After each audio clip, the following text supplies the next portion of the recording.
नमस्ते बच्चों। आज जो अपन स्टार्ट करने वाले हैं वो ह्यूमन रिप्रोडक्शन स्टार्ट करने वाले हैं।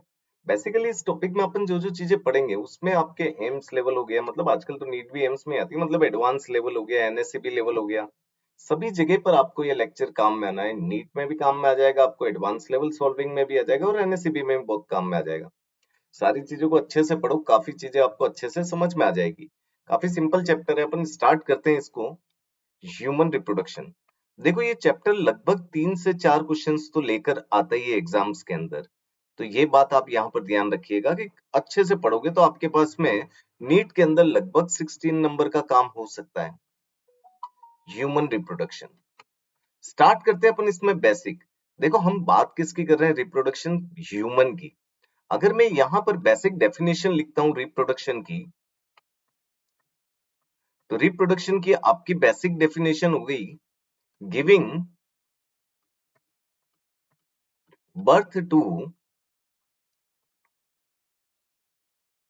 Young ones.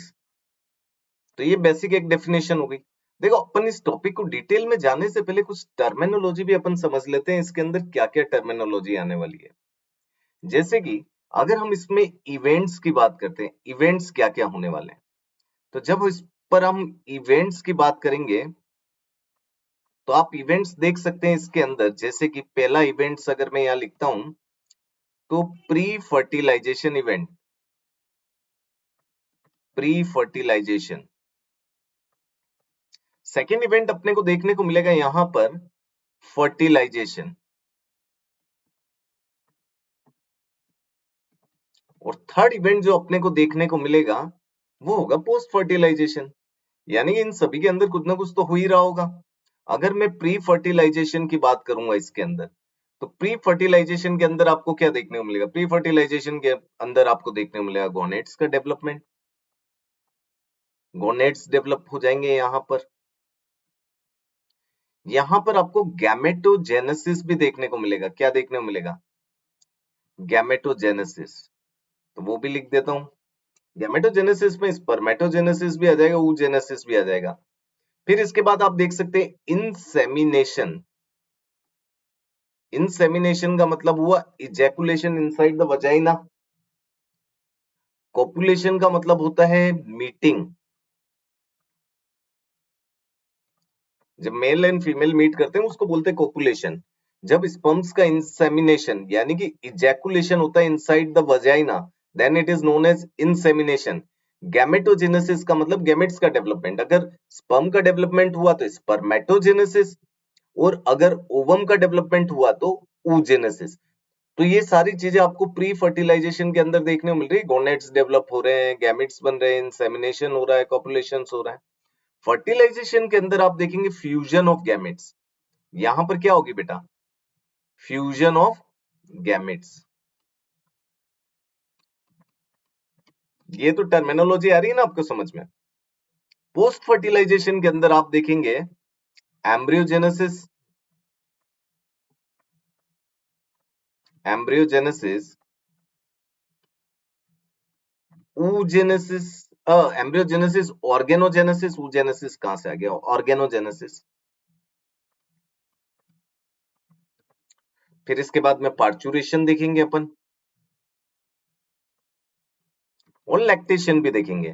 तो ये सारी चीजें अपने को किसके अंदर देखनी है, पोस्ट फर्टिलाइजेशन के अंदर। तो ये सारे इवेंट्स अपन इस चैप्टर्स में कवर करने वाले हैं, टॉपिक वाइज टॉपिक। काफी इंटरेस्टिंग चैप्टर है, आप जुड़े रहिए। टर्मिनोलॉजी आपको पता होनी चाहिए। पहली मैंने बता दी, कॉपुलेशन यानी मीटिंग, मेल एंड फीमेल का मीट होना। इंसेमिनेशन का मतलब इजैकुलेशन, स्पर्म्स का वजाइना के अंदर एंटर होना। गैमेटोजेनेसिस का मतलब गैमेट्स का डेवलपमेंट होना, चाहे वो स्पर्म्स हो चाहे आपके ओवम हो। और जहां पर आपके फ्यूजन हो जाएगा गैमेट्स का, तो वो आपको पता होना चाहिए फर्टिलाइजेशन कहलाता है। पोस्ट फर्टिलाइजेशन उसके बाद प्लेसेंटा बनेगा, प्लेसेंटा जुड़ेगा, एम्ब्रियो बनेगा, एम्ब्रियो बनेगा तो ऑर्गन बनेंगे उसके अंदर। फिर उसके बाद में जैसे जैसे बच्चा बड़ा होगा एक जेस्टेशन पीरियड होता है। जेस्टेशन पीरियड मतलब आपके फर्टिलाइज्ड होने से बर्थ तक का जो पीरियड कहलाता है वो जेस्टेशन पीरियड कहलाता है। जेस्टेशन पीरियड 9 मंथ का होता है ह्यूमन के अंदर। वो जैसे ही जेस्टेशन पीरियड कंप्लीट हो जाएगा, पार्चुरेशन हो जाएगा। पार्चुरेशन के बाद में मिल्क फीडिंग जो होती है, दैट इज लैक्टेशन, जो लगभग अपन मानते हैं कि 6 मंथ के लगभग ये चलती रहती है। तो ये बेसिक बेसिक बातें हैं जो बेटा आपको ह्यूमन रिप्रोडक्शन के बारे में पता होनी चाहिए। कुछ हॉर्मोन्स भी यहाँ पर प्ले करते हैं अपने रोल्स, तो वो अपन जैसे जैसे आगे बढ़ते जाएंगे तो एक एक चीजों को अच्छे से समझते जाएंगे। हम जो पहले स्टार्ट करेंगे वो मेल रिप्रोडक्टिव सिस्टम से करेंगे। तो फर्स्ट हम स्टार्ट करेंगे इसके अंदर मेल रिप्रोडक्टिव सिस्टम। यहां तक बेटा आपको सारी बातें समझ में आ रही है कि नहीं आ रही है, बताइए आप मेरे को। इज इट क्लियर और नॉट? देखो सिंपल सिंपल सी चीजें हैं, कोई ज्यादा टफ इसके अंदर मैंने आपको बताया नहीं है। ये सारी चीजें आपको आ ही जानी चाहिए समझ में, क्योंकि इतना कोई इसमें खास चीज अपने को देखने को नहीं मिल रही है। Is it clear? तो नेक्स्ट अपन आ जाते हैं इसके अंदर ह्यूमन रिप्रोडक्शन में मेल रिप्रोडक्टिव ऑर्गन। तो अपन स्टार्ट करते हैं मेल रिप्रोडक्टिव सिस्टम से। सबसे पहले मेल रिप्रोडक्टिव सिस्टम। तो भैया यहाँ पर दो चीज हमको देखने को मिलती है। एक तो हमको देखने को मिलती है यहाँ पर एसेसरी। क्या देखने को मिल रही है? एसेसरी। और दूसरी हमको देखने को मिलती है नेसेसरी। क्या देखने को मिलती है? नेसेसरी। तो यहां पर मैं लिख देता हूं एसेसरी ऑर्गन। गाड़ी चलाई है कभी? चलाई होगी, तुम सब बदमाशी होते हो। तो गाड़ी के अंदर कांच लगाना, सीट लगाना, आजकल तो साइलेंसर भी मॉडिफाइड कर दिया जाता है, वो सारा एसेसरी है। और नेसेसरी क्या है? उसका इंजन होता है, तो वो अपने को चाहिए चाहिए। तो यहां पर भी नेसेसरी और एसेसरी ऑर्गन्स होंगे। तो एसेसरी ऑर्गन की बात करूंगा मैं इसके अंदर। तो एसेसरी ऑर्गन्स के अंदर अगर अपन इसके अंदर देखेंगे ना, तो यहां पर आपकी डक्ट सिस्टम आ जाता है। क्या आ जाता है? Duct system. जो अपन डिटेल में पढ़ेंगे कौन कौन सी डक्ट होती है। तो डक्ट सिस्टम यहां पर आ जाएगा। उसके अलावा यहां पर आपको देखने को मिलेंगे रिप्रोडक्टिव ग्लैंड्स। पेनिस। पेनिस भी बेटा आपके किसके अंदर आता है?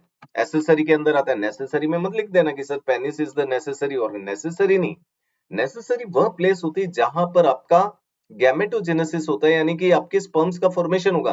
कहाँ होता है मेल के अंदर स्पर्म का फॉर्मेशन? फटाफट सोच के बता बेटा। मेल के अंदर स्पर्म का फॉर्मेशन होता है किसके अंदर? टेस्टिस के अंदर। तो ये बेटा आपको बेसिक चीजें हैं जो आपको आनी चाहिए। एक एक चीज अपन इसमें डिटेल में पढ़ने वाले हैं, आपको काफी अच्छे से ये सारी चीजें समझ में आने लग जाएगी। क्या एसेसरी ऑर्गन होते हैं, क्या नेसेसरी ऑर्गन होते हैं, तो उन चीजों को अपन अच्छे से समझेंगे इस चैप्टर के अंदर। आया यहां तक समझ में?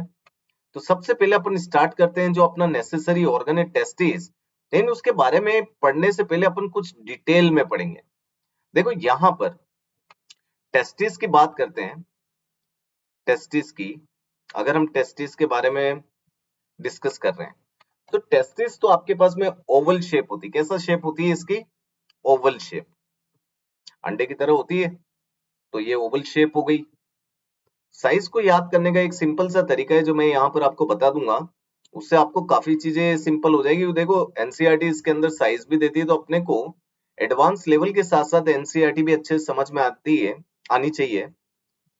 जैसे कि आप केवल याद रखिए इसके अंदर 2 3 4 5। 2 to 3 तो हो जाती विड्थ, ये विड्थ हो गई। और 4 to 5 क्या हो गई? ये लेंथ हो गई। तो इस तरीके से आप इस टेस्टिस को डिफाइन कर सकते हैं। आप इसमें ध्यान रखिए टेस्टिस डिसेंट क्यों होती है। हमारी टेस्टिस जो होती है वो एक्स्ट्रा एब्डोमिनल होती है।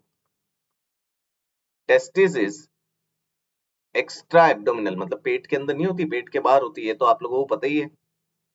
तो ये हो गई आपकी एक्स्ट्रा एब्डोमिनल। एक्स्ट्रा एब्डोमिनल क्यों? To maintain process of spermatogenesis. To maintain process of spermatogenesis, क्योंकि इसके लिए एक टेम्परेचर चाहिए बेटा जो आपकी बॉडी से 2 to 2.5 degree centigrade below body temperature. Temperature कितना चाहिए इसके अंदर? टेम्परेचर हमको चाहिए 2 to 2.5 degree centigrade below body temperature. ये तो बात आई समझ में या नहीं आई? तो आप ये समझिए टेस्टिस का जो शेप आपको देखने को मिलता है वो ओवल होता है, साइज जो होती है वो उसकी विड्थ अगर आप देख रहे हैं 2 to 3 सेंटीमीटर है और लेंथ देख रहे हैं 4 to 5 centimetre. Testis is present extra abdominal, means it is present outside your body. Why it is present outside? To maintain the process of spermatogenesis. Spermatogenesis requires temperature which is less than your body temperature. And how much it is? It is 2 to 2.5 degree centigrade. Is it clear? लेकिन बाहर आएगी कैसे? आप खुद तो निकाल देनी है। This is all under the influence of some hormones. कौन सा हार्मोन होता है, क्या होता है, तो वो अभी अपन इसमें समझते हैं। तो टेस्टिस कब डिसेंड डाउन होती है ये भी अपन समझते हैं। तो सारी चीजों को अच्छे से समझना, आप बस जुड़े रहिए इसमें। Testis descend down at the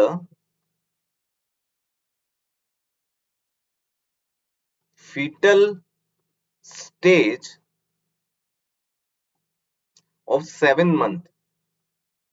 देखो ज्यादातर एम्ब्रियोनिक स्टेज लिख देते हैं, वो वर्ड गलत होता है बेटा, क्योंकि एम्ब्रियो केवल आपका 8 वीक तक होता है। 8 वीक के बाद में अपन इसको क्या बोलते हैं, फीटस बोलते हैं, तो ये ध्यान रखना।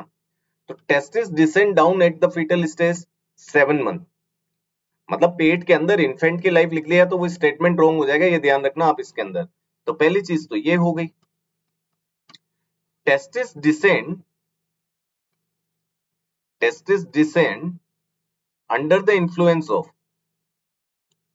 descend under influence of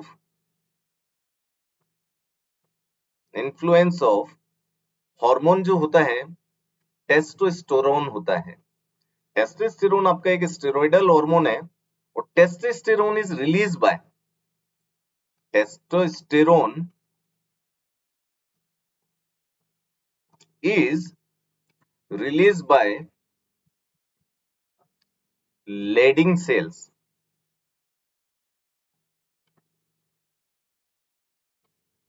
तो आप इसमें बेटा एक चीज को ध्यान रखिए, टेस्टिस को अगर बाहर निकलना है तो उसमें एक हार्मोन की नीड है, and that hormone is your testosterone.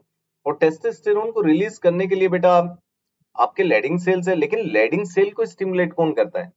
Generally आप लोगों को पता है, छोटी क्लासेस में भी आपने पढ़ा होगा एफएसएच और एलएच। जो एलएच होता है वो लेडिंग सेल को वो करेगा, लेकिन बेटा वो तो अभी आपके उस स्टेज में एम्ब्रियोनिक लाइफ में है, अभी तो वो बड़ा नहीं हुआ, उसका पिट्यूटरी ग्लैंड डेवलप नहीं हुआ, तो एलएच कहां से आएगा? तो ये जो टेस्टोस्टेरोन यहाँ पर रिलीज हो रहा है, मतलब ये जो आपको लेडिंग सेल्स देखने को मिल रहे हैं यहाँ पर, इसके ऊपर एक्ट करता है एक हार्मोन एचसीजी।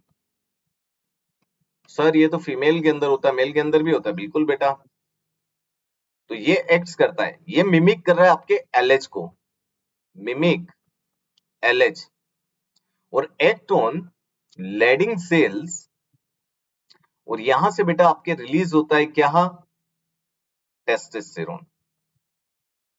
क्योंकि देखो आपका पिट्यूटरी ग्लैंड तो लगभग 10-12 साल लग जाएंगे बेटा उसको बनने में, तब जाके आपके एलएच का फंक्शन प्रॉपर होगा और आप मैच्योरेशन पीरियड में पहुंचेंगे। Is it clear?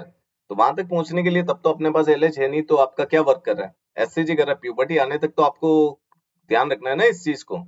तो ये एससीजी क्या होता है कि कुछ पिट्यूटरी के सेल्स भी रिलीज करते हैं, प्लेसेंटा के द्वारा भी ये अंदर एंटर होता है मदर से।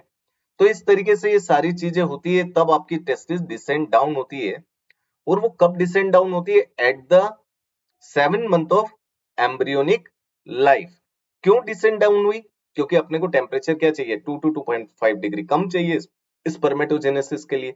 ये सारी बेसिक चीजें क्लियर हो गई। अब देखिए टेस्टिस जब डिसेंड होती है उससे पहले क्या होता है कि यहां पर extension of pouch like structure is arise.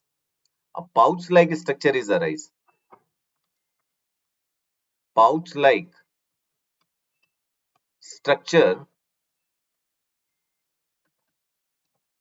arise, और उसको हम बोलते हैं स्क्रोटम। एक तरीके से ये एक्सटेंशन है आपके एब्डोमिनल वॉल का। So it is an extension of abdominal wall. कुछ बात आ रही है समझ में? एब्डोमिन तो पता ही है ना, पेट वाला हिस्सा नीचे का, एब्डोमिनल वॉल। टेस्टिस एब्डोमिनल के बिलो प्रेजेंट होती है, क्लियर? तो उसी का एक एक्सटेंशन हुआ और एक पाउच लाइक स्ट्रक्चर अराइज हुआ जिसका नाम आपने टेस्टिस दिया है, स्क्रोटम दिया है। तो देखिए ये पाउच लाइक स्ट्रक्चर एक अराइज हो गया, this is a pouch like structure, ये अराइज हुआ बेटा। ये किसका एक्सटेंशन था? It is an extension of your abdominal wall. फिर पेयर ऑफ टेस्टिस होती है आपके पास में, तो अपन टेस्टिस बना लेते हैं यहाँ पर। ये पेयर ऑफ टेस्टिस हो गई यहाँ पर, 1 एंड 2 पेयर ऑफ टेस्टिस। अब देख, टेस्टिस आपको पता होगा वेरी सेंसिटिव होती है। कभी बॉल वॉल क्रिकेट विकेट भी खेले होंगे तो आपको पता ही होगा, अपनी लाइफ में सभी को पता होता है, it is a very sensitive structure. तो अगर ये स्ट्रक्चर सेंसिटिव है तो इसको बेटा बढ़िया से चेयर वेयर दे दो अच्छी सी इसको, मस्त आराम करने के लिए, ताकि इस पर कभी भी तुम कूदो खेलो दौड़ो भागो तो कोई इफेक्ट ना आए। तो यहाँ पर इसको सपोर्ट करने के लिए टिश्यूज आ जाते हैं जो फाइब्रस कनेक्टिव टिश्यू होते हैं, और इन टिश्यूज को बोलते हैं अपन गुबरनाकुलम। क्या बोलते हैं इनको? गुबरनाकुलम। वेरी गुड सर, बहुत अच्छी चीज बताई। अब देखो, टेस्टिस को खाना चाहिए, सिंपल सी चीज है। तो टेस्टिस अगर खाना लेगी तो ये लेगी टेस्टिकुलर आर्टरी से, आर्टरी से लेकर आती है ना। और जब ये कुछ खाएगी तो वेस्ट भी निकालेगी, तो वेस्ट निकालने के लिए इसके पास होती है टेस्टिकुलर वेन। और मैंने आपको एक चीज और बताई थी अभी जस्ट, कि टेस्टिकुलर काफी सेंसिटिव स्ट्रक्चर है टेस्टिस, तो यहां पर बेटा आपको देनी पड़ेगी टेस्टिकुलर नर्व भी। क्लियर? और टेस्टिस के ये कोडा रीजन से एक और चीज अराइज होती है, ये भी ध्यान रखना, ये ऐसे, और ये कहलाती है वास डिफरेंस। छोटी क्लासेस में भी पढ़ा है आपने वास डिफरेंस के बारे में, तो और आगे अपन और इसको डिटेल में पढ़ेंगे। तो इस तरीके से एक टेस्टिस बाहर आ जाती है, और टेस्टिस जो बाहर आती है बेटा एक कैनाल के द्वारा आती है। यहाँ पर एक कैनाल होती है जिसको बोलते हैं अपन इंग्विनल कैनाल। तो ये बेटा मैंने यहाँ पर बना दी है इंग्विनल कैनाल। कुछ आ रही है बात समझ में? This is the inguinal canal. तो ये पूरा स्ट्रक्चर हो गया। सबसे पहले तो ये ध्यान रखिए, एम्ब्रियोनिक लाइफ के अंदर testis descend down from the body 7 months. Now testis is lying over one fibrous connective tissue. This is the gubernaculum, which is providing protection and support to your testis. Testis need food. That's why arteries is supplying all this nutrient to the testis, and the artery named as testicular artery. Testis के नाम पर याद रख लीजिए। And waste product को बाहर ले जाने के लिए there is a testicular vein, and for sensation there is a testicular nerves. और sperm को ट्रांसपोर्ट करने के लिए vas डिफरेंस। तो ये सारे स्ट्रक्चर्स बेटा अपने को यहाँ देखने को मिल रहे हैं। इसके अलावा इस स्क्रोटम में कुछ मसल्स भी होती है जो सब कुछ मिलकर एक स्पर्मेटिक कोड बनाएंगे। तो अपन मसल्स के बारे में भी देख लेते हैं। तो ये इंग्विनल कैनाल हो गई, लेकिन इसके बारे में भी थोड़ा समझते हैं। ये सारे स्ट्रक्चर पास आउट कहाँ से होंगे? वापस से इंग्विनल कैनाल से एब्डोमेन में जाएंगे। क्लियर? तो इसके आगे अपन समझते हैं कि जैसे कि अगर मैं यहाँ पर इंग्विनल कैनाल, सपोज टेस्टिस बाहर आ गई और इंग्विनल कैनाल क्लोज नहीं हुई, तब क्या होगा? Suppose if inguinal canal not close, मतलब क्या बंद नहीं हो रही? इंग्विनल कैनाल बंद ही नहीं हो रही। अब क्या करेंगे भैया? भैया क्या करेंगे? सर्जरी करनी पड़ेगी इसके लिए। तो डिजीज कौन सी है? ये डिजीज कहलाती है बेटा इंग्विनल हर्निया। कौन सी कहला रही है ये? Inguinal hernia. सर ये क्या मेल में होती है, फीमेल में भी हो सकती है क्या? बिल्कुल हो सकती है बेटा। फीमेल के अंदर हर्निया का मतलब होता है organ with in the organ. Hernia का मतलब क्या हुआ? Organ with in organ. मतलब ऑर्गन के अंदर अगर कोई दूसरा ऑर्गन आ जाए तो उसको अपन हर्निया बोलते हैं। फीमेल के अंदर भी हो सकता है। यहाँ क्या हो रहा है? मेल के अंदर इंग्विनल हर्निया के अंदर क्या हो रहा है? इंग्विनल कैनाल क्लोज नहीं हुई। आपके एब्डोमिनल रीजन में क्या देखने को मिलती है? इंटेस्टाइन। इंटेस्टाइन टेस्टिस में आ जाएगी बेटा, वो फ्लूइड करके वहां पर सेप्टिक कर देगी। This is the inguinal hernia. तो ये जितने भी टॉमी वगैरह किए जाते हैं, इसमें सर्जरीज की जाती है, उसमें आपके इस चीज को वापस से पैक किया जाता है। तो एक चीज तो अपने को इंग्विनल हर्निया के बारे में पता होना चाहिए। सारे एडवांस लेवल की चीजें बेटा बहुत अच्छे से समझनी चाहिए आपको। कभी कभी टेस्टिस डिसेंड डाउन ही नहीं होती है, टेस्टिस नॉट डिसेंड डाउन, नीचे ही नहीं आई। अब क्या करोगे भैया? फिर से सर्जरी करनी पड़ेगी, बाहर निकालनी पड़ेगी। लुका छुपी खेल रही होती है। तो ये ऐसी कंडीशन वैसे रेयर ही होती है। इस कंडीशन को बोलते क्रिप्टो ऑर्किडिज्म। ऑर्किडिज्म मतलब टेस्टिस। तो ऑर्किडिज्म का तो मतलब हो गया टेस्टिस, और क्रिप्टो का मतलब हो गया हिडन। क्रिप्टो मनी भी होती है, तुम्हारे पास में बहुत सारी हो गई है आजकल गुल्लक के अंदर। तो क्रिप्टो जो होती है बेटा, ये होती है आपकी हिडन। हिडन, कुछ आई बात समझ में? कभी कभी तो क्या होती, कैनाल क्लोज नहीं हुई तो हो गया इंग्विनल हर्निया, और कभी कभी टेस्टिस नीचे नहीं आई तो उसको बोल रहे हैं अपन क्रिप्टो ऑर्किडिज्म। सर क्रिप्टो ऑर्किडिज्म में होगा क्या? देखो क्रिप्टो ऑर्किडिज्म, अगर टेस्टिस अंदर रह गई है, जो अपन देख रहे हैं क्रिप्टो ऑर्किडिज्म, मतलब आपकी टेस्टिस कहाँ रह गई है? बॉडी के अंदर रह गई है। तो बेटा बॉडी को टेम्परेचर नहीं मिल रहा है, तो वहां पर हो जाता है एजोस्पर्मिया। क्या हो जाता है? एजोस्पर्मिया, मतलब नो स्पर्म फॉर्मेशन, स्पर्म बनेंगे ही नहीं वहां पर। आई कुछ बात समझ में या नहीं आई? तो यहाँ पर नो स्पर्म फॉर्मेशन देखने को मिलता है। इसके अलावा भी कुछ वर्ड्स है जो मैं आपको यहाँ पर बता देता हूँ। एक होता है एस्थेनोस्पर्मिया, एक होता है ओलिगोस्पर्मिया।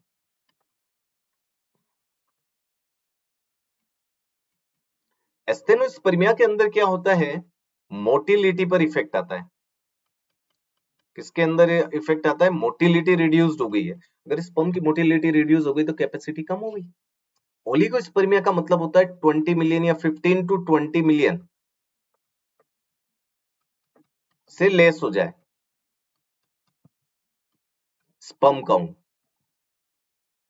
तो वो ओलिगोस्पर्मिया कहलाता है। ये सारी बातें आई कि नहीं समझ में? अब अपन देखते हैं इसके अंदर, टेस्टिस के अंदर मसल्स क्या क्या होती है। मतलब स्क्रोटम के अंदर मसल्स होगी ना, तो एक सिंपल सी चीज है, जो स्पर्मिया कब देखने को मिला? जब आपका क्रिप्टो ऑर्किडिज्म था। इसके अलावा भी मैंने दो टर्मिनोलॉजी यहाँ पर बता दी है जो आपको आनी चाहिए, एनएससीबी वगैरह में पूछ सकते हैं। एस्थेनोस्पर्मिया क्या होता है, ओलिगोस्पर्मिया क्या होता है, तो ये सारी चीजें आपको पता होनी चाहिए। इसके बाद में अपन आ जाते हैं इसके आगे। अब जैसे कि मैंने बताया था आपकी टेस्टिस डिसेंड डाउन नहीं हुई है या इंग्विनल हर्निया हुआ, तो उसकी तो सारी चीजें बता दी, सर्जरीज के द्वारा ही ठीक होगी, कोई मेडिसिन आती नहीं है इतनी। क्लियर? मेनली ज्यादातर डॉक्टर प्रेफर सर्जरी को ही करता है। और इसके अलावा अपन देखते हैं इसके अंदर, सपोज मैंने आपको ये बताया था, ये स्क्रोटम है। Scrotum is a pouch like structure, and this pouch like structure is an extension of abdominal wall. अब यहां पर बेटा आपको क्या देखने को मिलता है समझिए। जैसे कि अपन इसके अंदर चलते हैं, ये जो यहाँ पर मसल्स आपको देखने को मिल रही है, जो आपकी डायरेक्ट वॉल से अटैच है, this muscles is called as dartos muscles. कौन सी मसल कहलाती है? This is the dartos muscles. क्या नाम दिया है सर? डार्टो नहीं, डार्टोस, डार्टोस। क्लियर? तो ये डार्टोस मसल है, तो ये हो गई आपकी डार्टोस मसल। ये बीच में एक सेप्टम होता है जिसको आप स्क्रोटल सेप्टम भी बोल सकते हैं, जो इसको डिवाइड कर रहा है आपके इनको टेस्टिस को। एक इधर आएगी, एक इधर आएगी, अपनी अपनी जगह पर रहो। फिर इसके अंदर एक और मसल्स होती है जिसको आप बोलते हैं स्क्रोटम के अंदर एक और मसल, क्या बोलते हैं? ये जो मैं इसमें थोड़ा सा ऑरेंज कलर में बना रहा हूं ना, ये वाली, ये क्रीमेस्टर है। This is cremaster. सर ये क्यों बता रहे हैं आप? तो बेटा इसके लिए फंक्शन है, टेम्परेचर को रेगुलेशन करना। इन दोनों का काम होता है टेम्परेचर रेगुलेशन। क्या फंक्शन होता है दोनों का? Temperature regulation. कैसे होगा? समर के अंदर क्या होता है बेटा, गर्मी ज्यादा होती है। समर के अंदर आपको पता ही गर्मी होती है, बड़ी परेशानी वाली बात है। तो समर के अंदर गर्मी ज्यादा होगी, तो ये टेस्टिस अगर बॉडी के पास रहेगी तो बेटा टेम्परेचर बढ़ा हुआ नहीं रहेगा, पहले से बाहर की हीट आ रही है, बॉडी गर्म हो रही है। तो ये क्या करेगी? रिलैक्स हो जाएगी, मसल्स क्या हो जाती है? Relax, and moves testis away from body. Body से दूर ले गई बेटा। आई कुछ बात समझ में? अगर बॉडी से दूर ले गई है तो हीट कम हो जाएगी। हीट कम हो जाएगी तो आप समझ ही जाइए उसके अंदर आपका स्पर्मेटोजेनेसिस चलेगा। विंटर के अंदर ठंडी लगी हुई है, बढ़िया, रजाई के बाहर मैं निकलूंगा नहीं, तो इस समय ये मसल्स क्या हो जाती? कॉन्ट्रैक्ट होगी। बाहर का मौसम ठंडा है, बॉडी का टेम्परेचर तो अपना तो फिक्स ही रहता है 37 डिग्री, तो ये कॉन्ट्रैक्ट होगी और मूव्स टेस्टिस टुवर्ड्स बॉडी। ये दोनों ही काम किसके हैं? ये अगर यहाँ पर टेम्परेचर रेगुलेशन की बात कर रहे हैं तो यहाँ पर दो मसल्स काम में आ रही है। वो एक आ रही है आपकी डार्टोस मसल आ रही है, दूसरी आ रही है आपकी क्रिमेस्टर मसल्स। आई कुछ बात समझ में? दोनों के ही सेम फंक्शन एक तरीके से, लेकिन थोड़ा थोड़ा डिफरेंस है डार्टोस और क्रिमेस्टर के अंदर, जो अपन देख लेते हैं इसके आगे। यहाँ पर सपोज अपन डार्टोस और क्रिमेस्टर की बात करते हैं, तो डार्टोस तो आपकी स्मूथ मसल्स है,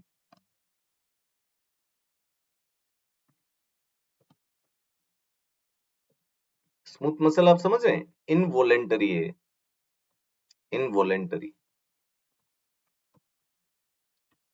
और ये आपके स्क्रोटम की जो स्किन है ना उससे अटैच है, तो ये क्या करवाएगी? स्किन रिंकल्स करवाती है, स्किन रिंकल्स। और क्रिमेस्टर जो होती है ये स्ट्राइटेड है, आपके कंट्रोल में होती है स्ट्राइटेड, तो ये थोड़ी सी वॉलेंटरी है। और ये टेस्टिस को अप एंड डाउन करवाएगी, टेस्टिस अप एंड डाउन। आई कुछ बात समझ में?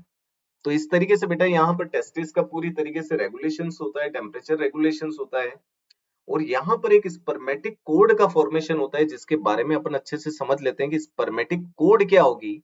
जैसे कि सपोज मैं स्पर्मेटिक कोड की बात करूं तो इसके अंदर क्या क्या आ जाएगा? स्पर्मेटिक कोड मतलब ये कनेक्ट कर रही है आपको, कनेक्ट स्क्रोटम या टेस्टिस टू एब्डोमेन। मतलब एक इस तरीके से ये कोड है, ये कोड है बेटा। ये अपन ने कोड बना ली, इस कोड का नाम अपन ने स्पर्मेटिक दिया है क्योंकि इसमें स्पर्म्स जाएंगे। तो इसमें क्या क्या चीजें आएगी इस कोड के अंदर? देखो, एक तो कवरिंग आ जाएगी। कवरिंग क्या होती है? डाटोस, डाटोस आपकी स्पर्मेटिक कोड में नहीं आती है, हमेशा ये ध्यान रखना।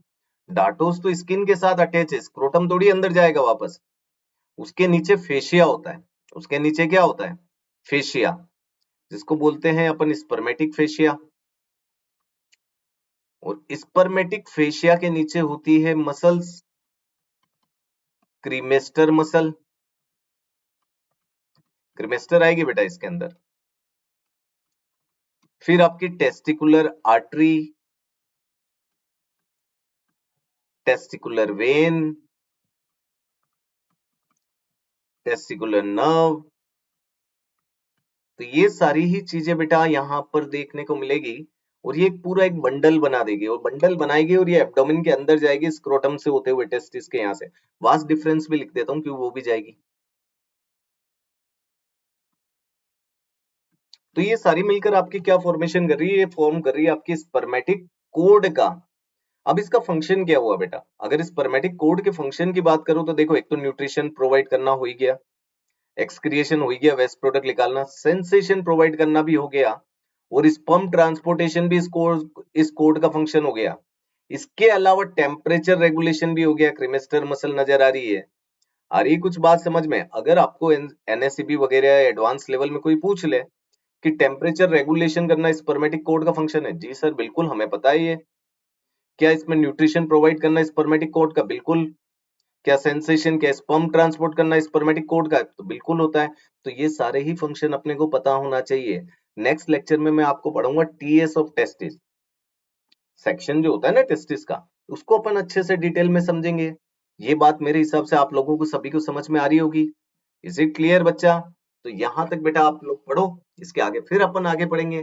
Thank you, bye bye, have a nice day.